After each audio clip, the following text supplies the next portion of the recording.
पाकिस्तान अफ़गान तालिबान सरकार के तस्लीम करण वारो तासुर रद्द करे छॾियो। परॾेही ऑफिस जे तर्जुमान शफ़क़त अली ख़ान जो चवणु आहे त तालिबान हुकूमत खे क़बूल करण वारियूं ख़बरूं रुॻो ॻाल्हियूं आहिनि। अफ़गानिस्तान में दहशतगर्दनि जे थाकनि ते मुस्तक़िल गिणती आहे। पाकिस्तान संजीदा ॻाल्हियुनि जी दावत ॾेई चुको आहे। हाणे फ़ैसिलो भारत खे करणो पवंदो। समूरनि तकरारनि जो हलो ॻाल्हियुनि ज़रिए मुमकिन आहे। सफ़ारतकारी कंहिं ते थोरो नाहे पर ॿतरफ़ी मुफ़ाद जो ज़रियो आहे। नायब वज़ीर आज़म इसहाक़ डार अमेरिकी परॾेही वज़ीर मार्को रूबियो सां मुलाक़ात कंदो। बलूचिस्तान जे इलाइक़े मस्तोंग में ऑपरेशन 3 दहशतगर्द मारिजी विया। मेजर ऐं हिकु जवान शहीद। SPR जो चवणु आहे त मस्तोंग में कार्रवाई दौरान 3 दहशतगर्द मारिजी विया आहिनि। दहशतगर्दनि सां वेड़ में मेजर ज़ियाद सलीम ऐं एहलकार नाज़िम हुसैन शहीद थी विया आहिनि।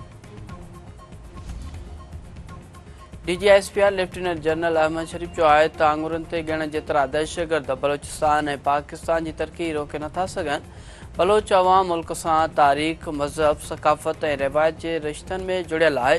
कश्मीर पाकिस्तान जी साह वारी रग आहे ऐं रहंदो। हक़ जी जंग दौरान फ़तह में अवाम जी हिमायत ख़ासि तौर ते नौजवान जो अहम किरदारु अदा कयो।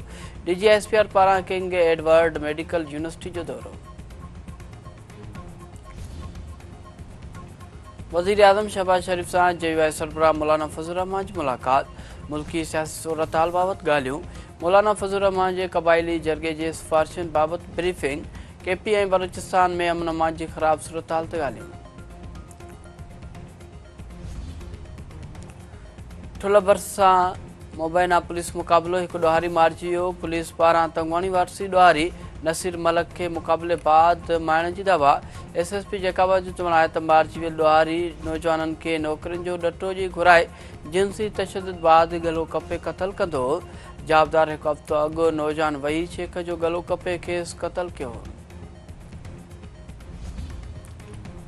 अमेरिका, इसराइल, मिस्र ऐं कतर जी ट्रैकड़ी में दोहा में थींदड़ गज़ा जंगबंदी ॻाल्हियुनि खां पंहिंजे वफ़दनि खे वापसि घुराए वरितो। अमेरिकी ख़ुसूसी नुमाइंदे स्टीव विटोफ जो चवणु आहे त ट्रैकड़नि घणी कोशिशि कई पर हमास जे नतीजे ऐं गज़ा जंगबंदी जी ख़्वाहिश नज़र न आई। हाणे हू यरगमालनि खे आज़ादु कराइण ऐं गज़ा जे अवाम लाइ मुस्तक़िल माहौल आणण लाइ मुतबादिल तरीक़नि ते वरचाईंदा। भारत ऐं चीन बदिरां अमेरिका में नौकरियूं ॾियो। डोनाल्ड ट्रम्प जो गूगल ऐं माइक्रोसॉफ्ट समेत ॿियनि टेक कंपनियुनि खे वार्निंग। अमेरिकी सदर डोनाल्ड ट्रम्प जो चवणु आहे त अमेरिकी कंपनियूं चीन में फैक्ट्री हणनि थियूं, भारत में नौकरियूं ॾींदियूं रहंदियूं ऐं आयरलैंड में मुनाफ़ो लिकाईंदी रहंदियूं। अमेरिकी शहरनि खे नज़रअंदाज़ कयो वियो पर हाणे उहे ॾींहं विया। हथरातू ज़हानत जे रोड में सोभ लाइ हुबुलवतनी जी ज़रूरत आहे। टेक कंपनियूं अमेरिका खे क़दम रखनि ऐं अमेरिकी अवाम खे नौकरियूं ॾियनि। मशहूर अमरीकी रेसलर हल्क होगन दिलि जे दौरे सबबि 71 वरनि जी ॼमार में लाॾाणो करे वियो। अमरीकी मीडिया मूजिबि हल्क होगन खे गुज़िरियल महीने दिलि जी वॾी सर्जरी पिणु कराइणी हुई। ऐं पाकिस्तान आख़िरी T20 मैच में बांग्लादेश खे 74 रन्सुनि तां शिकस्त ॾेई छॾी। तेज़ रफ़्तार 50 ते opener साहिबज़ादा Farhan man of the match करार।